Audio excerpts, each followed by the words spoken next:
It's exactly what I like in terms of flavors. Anne Sophie wants the finalists to create a dish inspired by her rooftop garden. Wow. It's amazing, isn't it? It's stunning. It boasts hundreds of varieties of herbs and flowers that she has discovered over her long career. As chefs, we usually start with proteins and then we work around that. But today we're starting with the herbs. I think maybe 90% I've never tried or seen before. There's about 25 different varieties of mint here, which have all got like totally different characteristics. Some of them are so strong that you just can't even eat them raw. That's a spicy one, isn't it? That one? Yeah. Yeah. It's nice. I tried this one, mate. You're not getting me.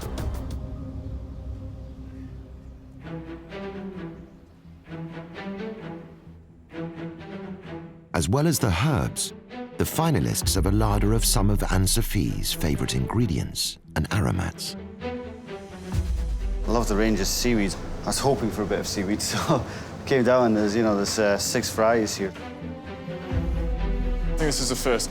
I've never cooked lunch for a 3-star chef. So pressure's on, huh? Lawrence has gone straight for the langoustines to go with his herbs from the garden. So I've picked a Mexican tarragon. Thought it was a fantastic flavour. I've basically gone for, I want like citrus, aniseed, and then the sweetness of the langoustines. I've kind of gone for the red mullet. I'm going to lightly cure it with some seaweed, and then I think I'm going to just sear it at the very end.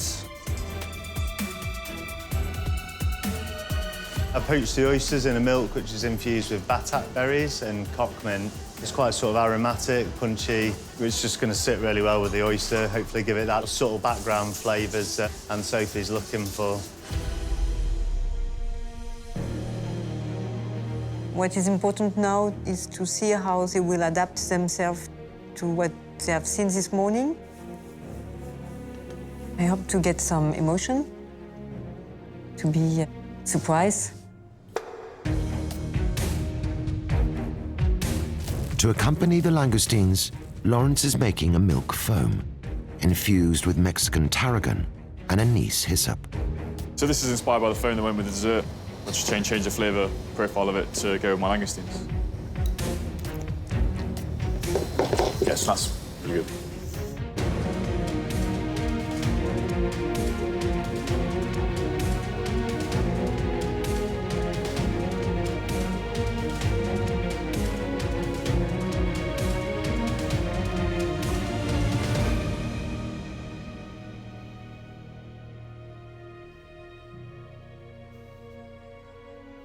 Hi again, Lawrence. Oh, very nice.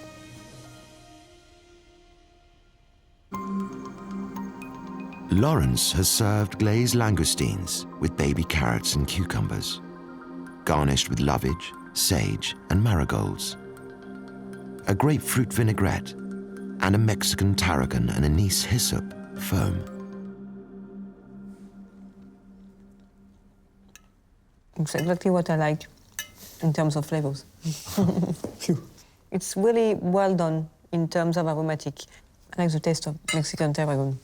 And with the low veg, it's perfect. It's very good. I feel you confidence, in fact. But since this morning, I can have this impression. It's very nice. Really. Thank you. It's very different from anything I've done before. So I'm really glad you enjoyed the dish. Good luck for tomorrow. Thank you very much.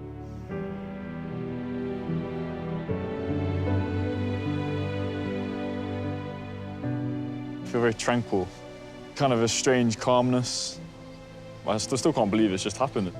Had a one-on-one masterclass with one of the best chefs in the world, and then I've just cooked her lunch. And she really liked it, so I'm chuffed. It's not every day that happens.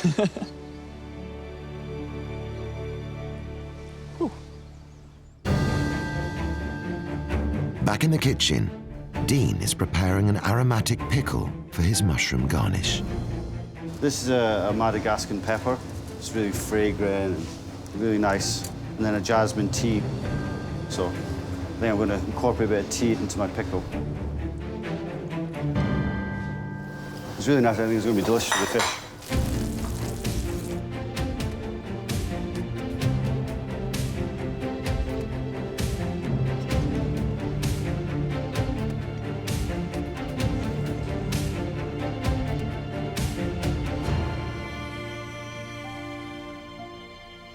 Hi again, Dean.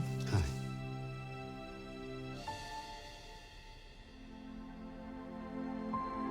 Dean's dish is red mullet cured in seaweed, on a kohlrabi, courgette and seaweed ragu, emulsified with butter and sake, mushrooms pickled in jasmine tea and Madagascan pepper, with radish, courgette and tangerine marigold flowers.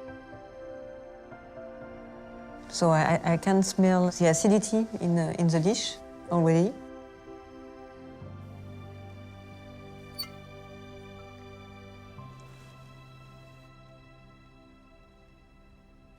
Very nice flavor, very intense.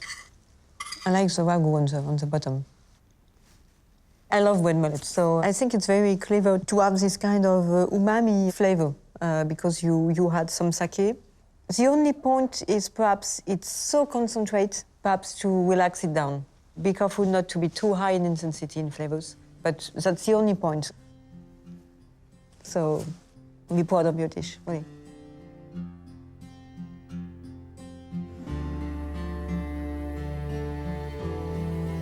It was mentally hard to create a dish to her style. In my eyes, she's one of the most important people in the world.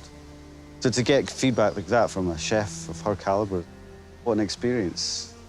You know, almost like a dream.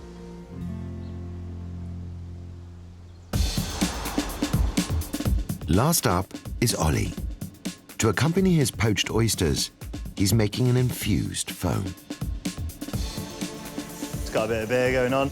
Just going to make a little sauce with it. I'm going to blend it with a bit of milk, which I've got from poaching the oysters. Bit of seaweed in there just to keep the green theme as well.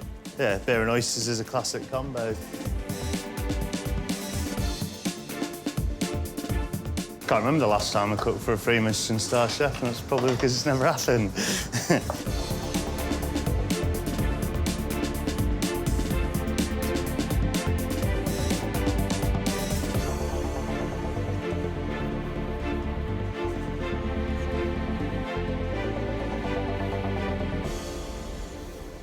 Green.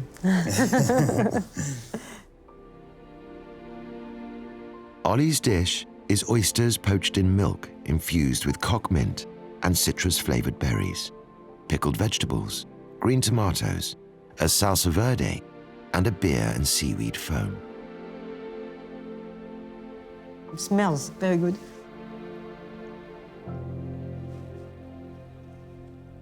So it's very interesting. The way you cut all the vegetables, it's very clever. It's very nice. Perhaps the only point is the oyster, as you decided to poach it, it's a little bit more disappeared in comparison of the herbs. It's very daring, really, but I like that.